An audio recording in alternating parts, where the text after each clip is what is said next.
Any other questions? Yes, Dr. Chen. I'm interested to know a little bit more about Stella. That's the project that you are involved in, because that's the case that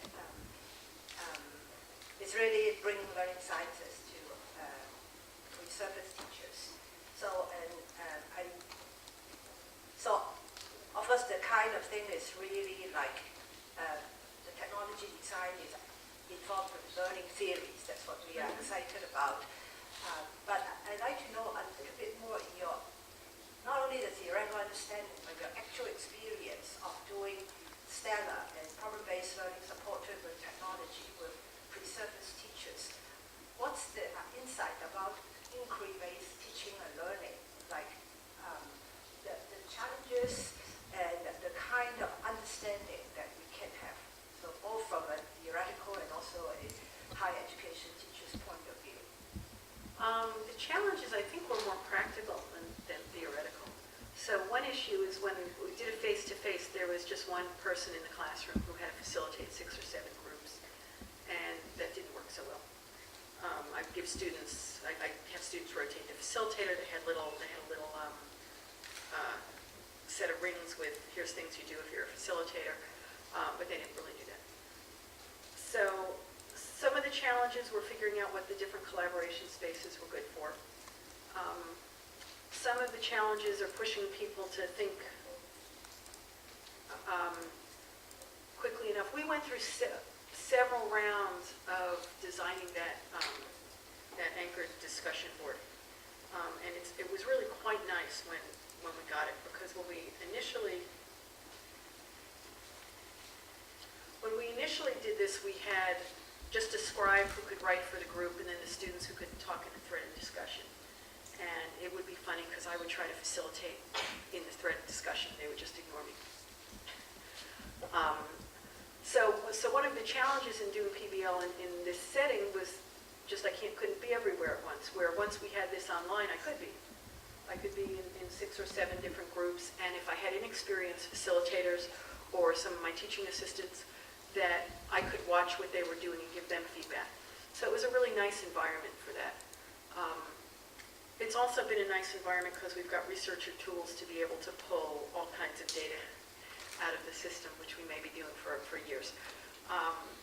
But I think the challenge was really coming up with a space where students could put an idea and then everybody else could talk about it.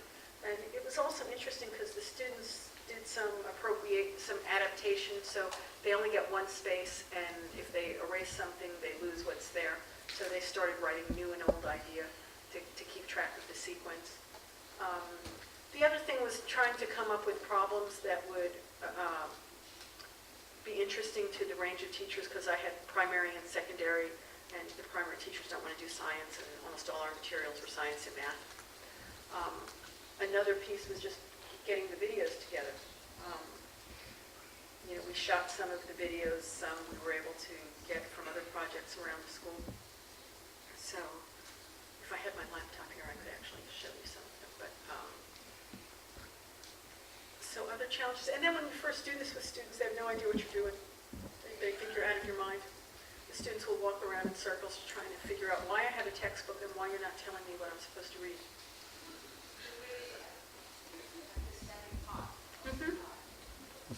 And most of the class gets it. There's always one group that doesn't. They just won't play. But usually the first problem, and we've tried to make the first one a more simple problem. So in my sequencing, the last time I taught this class, and it's been a couple of years now, we start off with an analogical transfer problem. That's this lovely piece of video of a 4th grader doing some textbook analogical transfer. And we ask them to tell what does he know. So that's a nice first problem. They're dealing with one kid. Then we move them into looking at a learning by design classroom, which looks pretty chaotic. The kids are designing balloon cars. And we move them. We try to use assessment as a lens for them to look at cognition. So we go from the simpler problem now to a little more complex problem. They don't have to design the whole understanding by design, but then the problem after that, we give them contrasting cases of 2 different physics teachers. English teacher who wants to reform her teaching, but they always have to put in a principled design. And sometimes I don't agree with what the students come up with as far as the design, but they come up with rational and learning sciences-based explanations, so that's okay. I mean, they use good evidence, and that's why we all agree in learning sciences. This is just more of a comment on the wondering. It's just more like, I mean, in our belief or in our working, like our other conversation is more like, in our work of inquiry-based learning, is more of the hope that in fact they can, it seems to start with anchor problem, but it's the hope that they can transfer. It's more like how it actually can be looked at, like the belief or the hope that it actually will facilitate.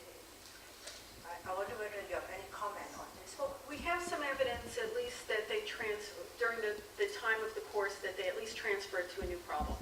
What we don't have any evidence about is what they transfer it to the classroom. I mean, that's our real goal, is that they'll be able to use this frame of reference.